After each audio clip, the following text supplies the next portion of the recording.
오늘 여러분과 더불어서 영적 목표와 절실함이라는 주제의 말씀을 가지고 여러분과 함께 하나님 말씀 상고하는 시간을 갖도록 하겠습니다. 여러분이 잘 아시는 에디슨이라는 발명왕이 있습니다. 저도 책을 통해서 많이 또 알고 있는 그러한 사람입니다. 근데 에디슨이 백열 전구 하나를 발명하기 위해서 실험을 몇 번 했는지 혹시 아시는 분 계십니까?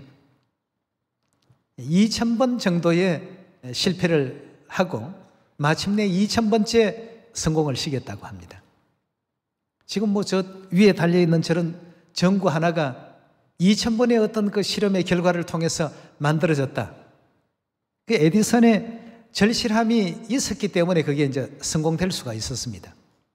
만약에 에디슨이 1999번째 안 된다고 포기를 해버리고 실패했더라고 한다면 오늘날 우리들은 이 그 빛의 어떤 혜택을, 전구에 대한 혜택을 받을 수가 전혀 없었을 것입니다. 2000번째 이제 실험을 통해서 드디어 성공을 하고 나니까 많은 기자들이 몰려와서 사진도 찍고 인터뷰를 하면서 어떻게 선생님은 2000번씩이나 그렇게 실패하고도 그 포기할 줄을 몰랐습니까? 라고 이제 그런 얘기를 하니까 에디슨은 난 어느 순간도 단 한 번도 실패한 적이 없었다. 2000번째가 됐든 3000번째가 됐든 이 전구를 발명하기 위한 하나의 어떤 과정을 거쳤을 뿐이다 말이죠. 절대 본인에게는 실패라는 것이 없었다. 라고 이제 그렇게 얘기를 했다는 것이 에디슨의 유명한 일화로 남아 있습니다. 어떤 일을 10번 했는데도 이루어지지 않고 20번 시도했는데도 이루어지지 않으면 대체적으로 보통 사람이라면 한 20번까지 한다고 해도 이건 인내심이 대단한 사람입니다. 아주 그 목표의식을 갖고 있는 사람이라고 봐도 괜찮을 것입니다. 근데 10번, 20번도 아니고 100번, 200번도 아니고 무려 2000번씩이나 이와 같이 실패를 했는데도 불구하고 포기하지 않았던 것은 인류에게 이 빛이라는 것을 선물하고 싶었던 것이죠. 목표가 있었습니다. 목표가 있었고 그 일을 또 이루기 위한 절실함이 함께 동반이 되었기 때문에 2000번째였지만 성공을 거둘 수가 있었다고 합니다. 그 우리도 70억 전도에 있어서 벌써 한 달 동안만 해도 전 세계 수백 개의 교회가 세워지고 지교회가 만들어지고 또 시온의 자녀들이 보냄을 또 입게 되고 이렇게 해서 은혜로운 시온들이 여기저기에서 지금 많이 세워지고 있습니다. 그럼 누가 다 그런 일들을 이루어가는가? 절실함이 있는 사람들이 전부 이루고 있습니다. 절실하지 않는 사람은 절대 행동으로 옮기지 않습니다. 예언이 설령 있다 하더라도 예언대로 움직이지 않죠. 예언대로의 어떤 행동을 하지 않습니다. 대체적으로 보면 절실함이 많으신 분들이 그 수고를 하고 그 일을 하고 그 역사를 이루어가고 있습니다. 사실 이 지구상에 있는 인류 인생들은 모두가 다 절실한 존재인데 본인 스스로가 절실함을 지금 깨닫지를 못하고 있는 것 같습니다. 절실함 가는 것은 성경 가르침 속에서도 굉장히 참 많이 등장하는데요. 이 절실함은 목표가 있을 때와 없을 때는 다릅니다. 목표 없는 사람은 절대 절실함이 안 생깁니다. 목표를 가진 사람 속에 생겨나는 것이 절실함이죠. 여러분, 이 목표가 있다는 것, 또 절실함이 거기에 같이 포함이 되어 있다는 것, 이것은 우리 모두를 변화시킬 수 있는 가장 큰 중요한 어떤 힘의 요소요, 영적인 에너지라고 볼 수가 있겠습니다. 우리 믿음의 어떤 선진들 속에서도 이런 절실함, 목표 이런 것이 있었던 그런 사례가 있습니다. 그러한 내용을 몇 말씀을 찾아보도록 하겠습니다. 출애굽기 3장 7절의 말씀 함께 보시겠습니다. 이스라엘 백성들을 애굽에서 인도해 내게 하기 위해서 그 불붙는 가시나무 떨기에서 모세에게 하나님의 어떤 음성을 발하시는 장면입니다.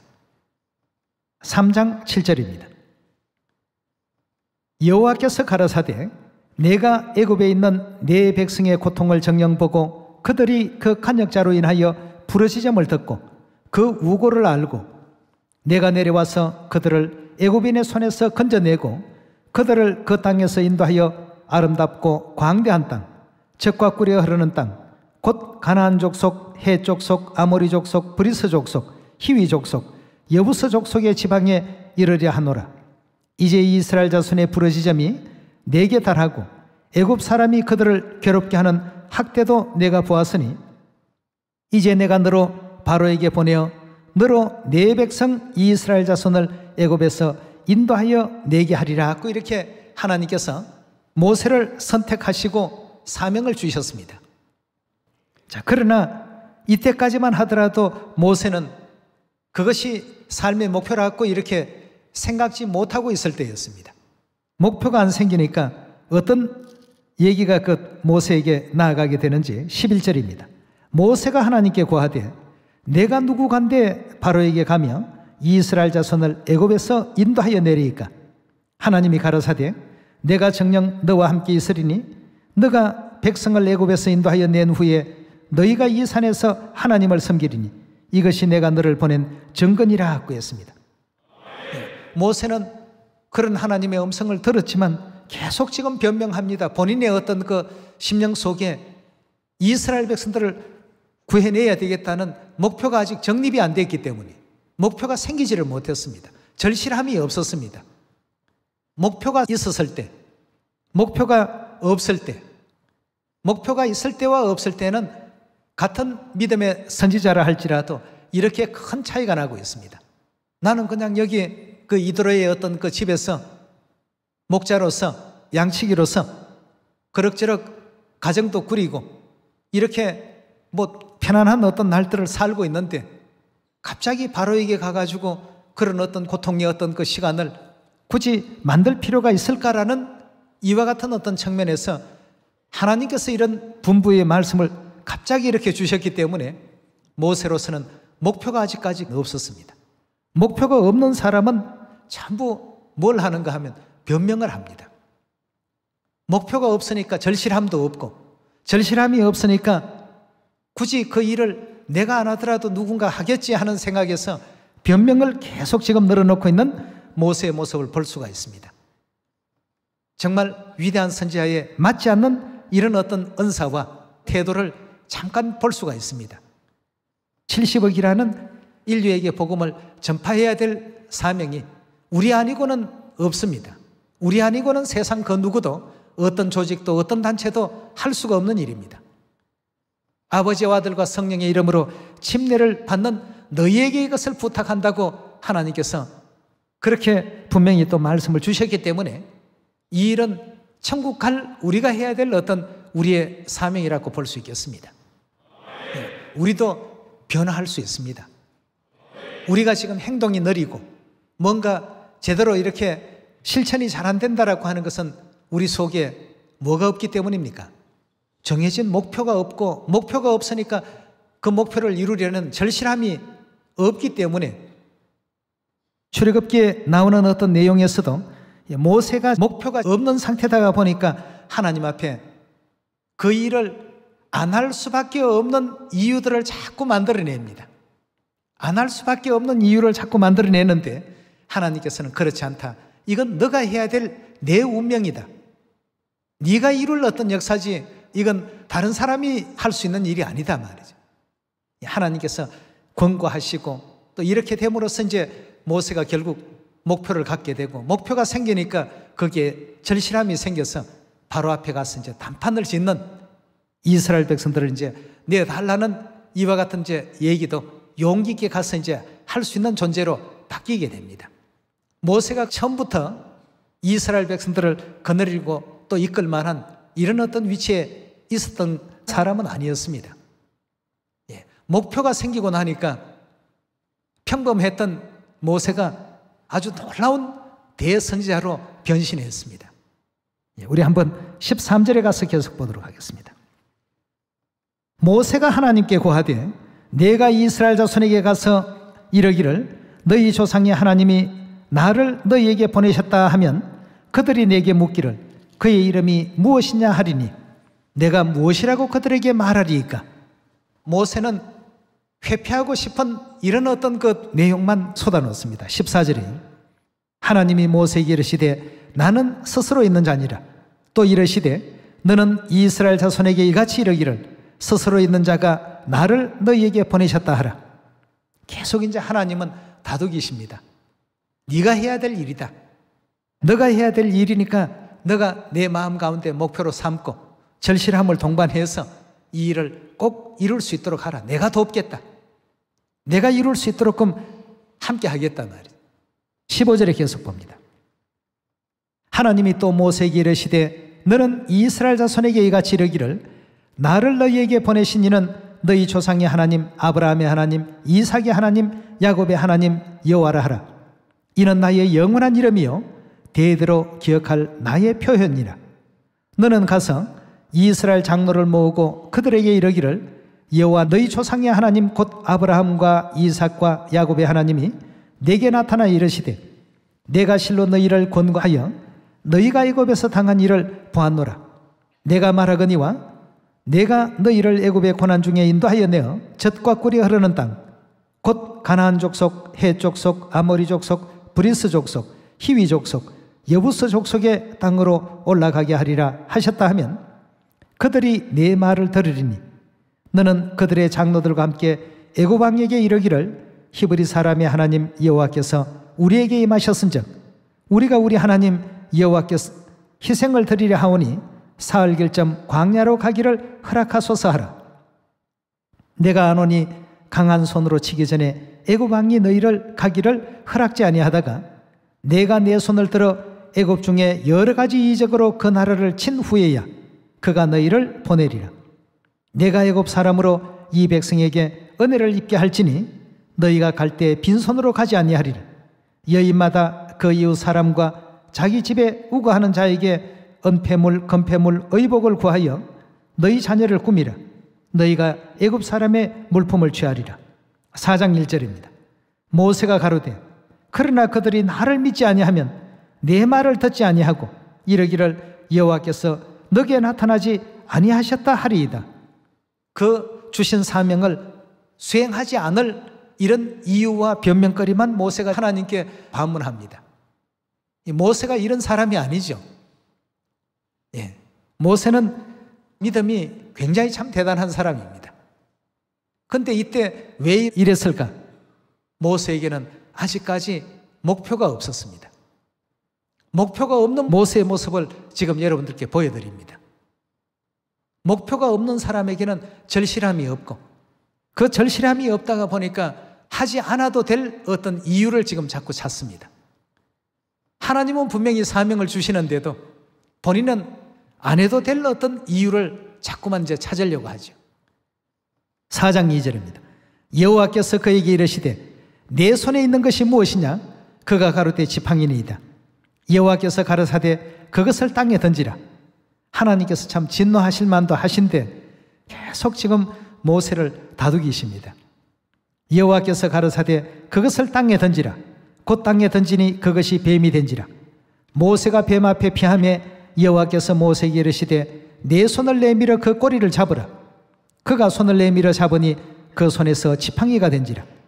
또 가라사대 이는 그들로 그 조상의 하나님 아브라함의 하나님 이삭의 하나님 야곱의 하나님 여호와가 내게 나타난 줄을 믿게 함이니라 하시고 여호와께서 또 가라사대 내 손을 품에 넣으라 하시매 손을 품에 넣었다가 내어보니 그 손에 문둥병이 발하여 눈같이 인지라. 가라사대 내 손을 다시 품에 넣으라 하시매 그가 다시 손을 품에 넣었다가 다시 내어보니 손이 여상하였더라. 이제 회복이 되었더라는 뜻이죠. 여호와께서 가라사대 그들이 너를 믿지 아니하면 그 처음 이적의 표징을 받지 아니하여도 둘째 이적의 표징은 믿으리라. 그들이 이 두 이적을 믿지 아니하며 내 말을 듣지 아니하거든 너는 하수를 조금 취하여 육지에 부어라. 내가 취한 하수가 육지에서 피가 되리라. 모세가 여호와께 고하되 주여 나는 본래 말에 능치 못한 자나 주께서 주의 종에게 명하신 후에도 그러하니 나는 입이 뻣뻣하고 혀가 둔한 자니이다. 모세가 이리 변명하고 저리 변명하는 모습, 여러분 모세가 이런 사람이라고 생각하십니까? 아니거든요. 근데 왜 이렇게 했을까요? 그에게는 목표가 없었습니다. 절실함도 없었습니다. 목표가 없고 절실함이 없는 사람은 안 해도 될 이유를 자꾸 찾습니다. 하나님께서 사마리아 땅 끝까지 이 복음을 전파라고 하시면 아멘 하는 것이 가장 현명한 처사임에도 다른 사람이 하지 나는 혀가 뻣뻣해서 바로 앞에 가가지고 말도 제대로 못합니다. 근데 제가 어찌 가겠습니까? 아까는 백성의 핑계를 대다가 이제 자기 혀가 뻣뻣하다고 말 재주가 없다고 이걸 이제 또 핑계거리로 하나님께 내놓습니다. 하나님께서 참으로 노하기를 더디하시고 자애로우신 분이십니다. 계속 다독이셨습니다. 계속 한번 보도록 하겠습니다. 10절입니다. 모세가 여호와께 고하되 주여 나는 본래 말에 능치 못한 자나 주께서 주의 종에게 명하신 후에도 그러하니 나의 입이 뻣뻣하고 혀가 둔한 자니이다. 여호와께서 그에게 이르시되 누가 사람의 입을 지었느뇨? 누가 벙어리나 귀머거리나 눈 밝은 자나 소경이 되게 하였나뇨? 나 여호와가 아니냐? 이제 가라. 내가 내 입과 함께 있어서 할 말을 가르치리라. 모세가 가르되, 모세가 또 한 번 또 변명합니다. 지금 네 번째 변명이 계속 이어지는데요. 주여 보낼 만한 자를 보내소서. 나 같은 자가 가서 어떻게 그 위대한 일을, 역사를 이룰 수 있겠습니까? 나는 안 됩니다. 14절입니다. 여호와께서 모세를 향하여 노를 발하시고 가라사대 레위 사람 내 형 아론이 있지 아니하뇨? 그의 말 잘함을 너가 아노라. 그가 너를 만나러 나오니 그가 너를 볼 때 마음에 기뻐할 것이라. 너는 그에게 말하고 그 입에 말을 주라. 내가 너 입과 그의 입에 함께 있어서 너의 행할 일을 가르치리라. 그가 너를 대신해서 백성에게 말할 것이요 그는 너 입을 대신할 것이요 너는 그에게 하나님같이 되리라. 너는 이 지팡이를 손에 잡고 이것으로 이적을 행할지니라. 이렇게 해서 이제 결국 하나님께서 모세에게 충분한 이해와 또 목표의식이 가져질 때까지 참으로 답답한 시간이었습니다만 모세가 이제 드디어 하나님의 어떤 그 분부를 받아들이고 삶의 어떤 그 목표로서 이스라엘 백성들을 애굽 땅에서 인도해야 되겠다는 이와 같은 그 생각을 이제 갖게 됩니다. 자, 이렇게 해서 이제 비로소 모세가 이제 바로에게 단판을 지으러 가는 장면을 우리 한번 보도록 하겠습니다. 5장 1절입니다. 그 후에 모세와 아론이 가서 바로에게 이르되 이스라엘 하나님 여호와의 말씀에 내 백성을 보내라. 그들이 광야에서 내 앞에 절기를 지킬 것이니라 하셨나이다. 바로가 가로되 여호와가 누구간데 내가 그 말을 듣고 이스라엘을 보내겠느냐? 나는 여호와를 알지 못하니 이스라엘도 보내지 아니하리라. 그들이 가로되 히브리인의 하나님이 우리에게 나타나셨은즉 우리가 사흘 길쯤 광야에 가서 우리 하나님 여호와께 희생을 드리려 하오니 가기를 허락하소서. 여호와께서 온역이나 칼로 우리를 치실까 두려워하나이다. 애굽 왕이 그들에게 이르되 모세와 아론아 너희가 어찌하여 백성으로 역사를 쉬게 하느냐? 가서 너희의 역사나 하라. 또 가로되 이제 나라에 이 백성이 많거늘 너희가 그들로 역사를 쉬게 하는도다 하고 바로가 당일에 백성의 간역자들과 패장들에게 명하여 가로되 너희는 백성에게 다시는 벽돌 소용의 짚을 전과 같이 주지 말고 그들로 스스로 죽게 하라. 이제 그 재료마저도 스스로 이제 구해서 벽돌을 이제 만들라고, 그전에는 재료를 다 제공하고 흙벽돌을 이제 그 만들게 했는데 모세와 아론이 하나님의 명을 받들어서 가고 난 다음에는 이제 더 이스라엘 백성들에게 더 참 어려움이 이제 그 닥치게 되었던 것입니다. 이 과거에는 모든 재료가 주어졌기 때문에 재료를 구하러 다닐 필요가 없었는데 이제 그 왕이 모세와 아론을 만나고 난 이후에는 더 이제 그 기세가 등등해서 너희들이 시간이 많고 또 헛된 어떤 생각을 많이 하다가 보니까 그러니까 벽돌을 만들 때 사용하는 그 집도 너희가 직접 가서 이제 구해서 하도록 하란 말이죠. 그러니까 이스라엘 백성들의 그 수고가 배나 지금 더 늘어나 버리는 이런 입장이 되었습니다. 모세가 그 일로 인해서 하나님께 보십시오, 내가 가서 이렇게 또 되지 않았습니까? 그러니까 이제 제발 다른 사람, 또 다른 어떤 여건이 만들어져야 되지 않겠습니까? 그러나 이제 하나님께서 이런 어떤 그 모세를 계속 다독이시면서 그에게 이제 깨달음과 또 그가 이 일을 해야 될 사명을 가지고 태어난 어떤 존재라는 사실이 이제 본인이 확실히 이해가 되고 목표가 이제 잡히게 되고 간절함과 절실함이 이루어지게 됨으로 말미암아서 이스라엘 백성들을 애굽 땅에서 인도해내서 그 40년 광야의 생애를 80세부터 시작을 했습니다. 이 모세의 역사를 보면 목표가 생겨나고 절실함이 생기니까 완전히 다른 사람으로 돌변했습니다. 그래서 결국 바로와 한판 붙게 된 것이죠.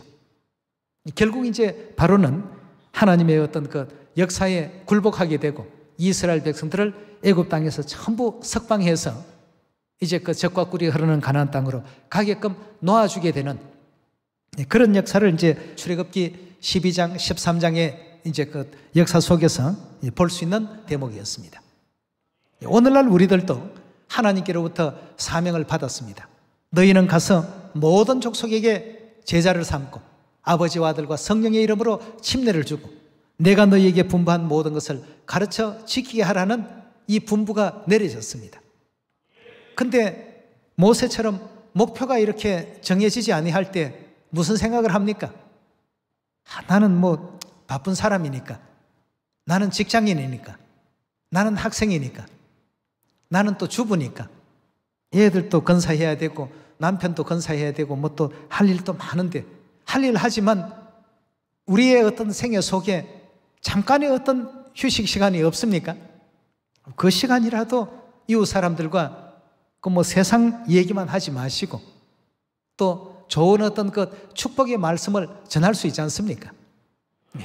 목표가 안 생긴데 절실함이라는 것이 절대 뒤따르지 않죠. 에디슨은 2000번이라는 그 실패를 거듭하면서 전구를 발명했을 때 그에게는 절실함이 있었습니다. 2000번 아니라 3000번이라도 자기는 할 것이다 말이죠. 반드시 이루고 만다는 이와 같은 것 목표를 가지고 진행을 했습니다. 여러분, 이 역사는 하나님께서 반드시 이루어 주실 역사입니다. 사마리아 땅끝까지 이 복음을 다 전파하신 것은 모세에게 너 가서 이스라엘 백성들을 바로 왕에게 말하고 애굽에서 인도해내 오느라 라고 말씀하신 것과 똑같은 내용입니다. 그러나 어떤 사람은 변명을 찾고 어떤 사람은 하나님 주신 말씀이니까 거기에서 목표를 찾습니다. 여러분, 안 할 수 있는 이유를 찾는 어떤 내용보다는 할 수 있는 이유를 우리가 자꾸 찾아야 되겠습니다. 해야만 하는 어떤 이유를 자꾸 찾아야 되지 않겠습니까? 결국 그 상과 축복이 모두 우리에게 있는데 안 할 이유를 자꾸 찾다가 보면 결국 어디까지 가게 되는지 마태복음 25장에서 주신 그 교훈도 우리가 또 잊어서는 안 되겠습니다. 마태복음 25장 14절의 말씀 함께 보겠습니다. 또 어떤 사람이 타국에 갈지 그 종들을 불러 자기 소유를 맡긴 것 같으니 각각 그 재능대로 하나에게는 금 5달란트를, 하나에게는 2달란트를, 하나에게는 1달란트를 주고 떠났더니 5달란트 받은 자는 바로 가서 그것으로 장사하여 또 5달란트를 남겼고 2달란트 받은 자도 그가 자여 2달란트를 남겼으되 1달란트 받은 자는 가서 땅을 파고 그 주인의 돈을 감추어 두었더니 오랜 후에 그 종들의 주인이 돌아와 저희와 회개할세 5달란트 받았던 자는 5달란트를 더 가지고 와서 가로되 주여 내게 5달란트를 주셨는데 보소서 내가 또 5달란트를 남겼나이다. 그 주인이 이르되 잘하였도다 착하고 충성된 종아 너가 작은 일에 충성하였음에 내가 많은 것으로 내게 맡기리니 내 주인의 즐거움에 참여할지어다 하고 또 2달란트 받았던 자도 와서 가로되 주여 내게 2달란트를 주셨는데 보소서 내가 또 2달란트를 남겼나이다. 그 주인이 이르되 잘하였도다 착하고 충성된 종아 내가 작은 일에 충성하였음에 내가 많은 것으로 내게 맡기리니 내 주인의 즐거움에 참여할지어다 하고 1달란트 받았던 자도 와서 가로되 주여 당신은 굳은 사람이라 심지 않은 데서 거두고 해치지 않은 데서 모으는 줄로 내가 알았으므로 두려워하여 나가서 당신의 달란트를 땅에 감추어 두었나이다. 자, 여기 5달란트 남긴 사람과 2달란트 남긴 사람에게 변명 있습니까? 변명이 없습니다. 그러나 1달란트 받은 사람, 땅 속에 묻어놓은 사람은 지금 뭐 하고 있습니까? 변명을 하고 있습니다. 그에게는 뭐가 없었습니까? 목표가 없었습니다. 목표가 없으니까 그걸 이루어야 될 절실함이 있을 수 있습니까? 절실함도 없었습니다. 그러다 보니까 세월은 흐르고 시간은 지나고 주인이 돌아왔습니다. 그동안 너희들은 어떻게 일을 했느냐? 한 일들에 대해서 한번 결과를 들어보자. 5달란트 받은 사람은 주여, 그 5달란트로 장사하라고 해서 열심히 하고 보니까 이 5달란트가 더 남길 수 있는 이런 이제 좋은 어떤 그 결과가 나왔습니다. 잘했다. 2달란트 남긴 자도 주여 저도 마찬가지입니다. 너도 잘했다. 그러나 1달란트 받은 사람은 그렇게 했습니다가 아니고 당신은 굳은 사람이라 뭐 어떤 사람이라 이제 그 주인에 대한 그 나쁜 평가와 더불어서 자신의 어떤 그 행위에 대해서 자꾸 안 하는 것을 정당화하려고 합니다. 하지 않은 것에 대한 이 변명을 아무리 많이 해도 결과는 이런 결과가 난다는 것을 우리 모두가 꼭 명심을 해야 되겠습니다. 25절에 다시 보겠습니다. 두려워하여 나가 당신의 달란트를 땅에 감추어 두었나이다. 보소서 당신의 것을 받으셨나이다. 이제 묻어두었던 1달란트를 주인에게 돌려주었습니다. 그 주인이 대답하여 가로되 악하고 게으른 종아, 나는 심지 않은 데서 거두고 해치지 않은 데서 모은 줄로 알았느냐? 그러면 내가 마땅히 내 돈을 취리하는 자들에게 두었다가 나로 돌아와서 내 본전과 별일을 받게 할 것이니라 하고 그에게 그 1달란트를 빼앗아 10달란트 가진 자에게 주어라. 무릇 있는 자는 받아 풍족하게 되고 없는 자는 있는 것도 빼앗기리라. 이 무익한 종을 바깥 어두운 데로 내어 쫓으라. 거기서 슬피 울며 이를 갈미 있을 것이라 그랬습니다. 여러분, 목표가 없으면 절실함이 따르지 않습니다. 절실함이 없으면 그것에 대한 어떤 결과를 결코 얻을 수가 없습니다. 다시 말해서 복음에 대한 어떤 결과, 복음에 대한 성과가 절대 나올 수가 없다는 것이죠. 안 해도 될 만한 이유만 자꾸 찾습니다. 이유만. 내가 왜 이렇게 하지 못했는가에 대한 이유만 전부 찾습니다. 그러나 하나님의 그 거룩하신 분부를 받드는 사람은 목표가 생겼다고 한다면 그 일을 이루어가는 일에 있어서 절실함도 함께 생겨날 수 있다는 것을 오늘 다시 한번 마음 육비에 또 아로새겨 주시길 바랍니다. 여러분들 잘 아시는 선지자 요나 있지 않습니까? 요나가 목표가 없을 때는 어떻게 했습니까? 하나님 말씀 피해서 도망가려고 하지 않았습니까? 도망갔던 요나였습니다.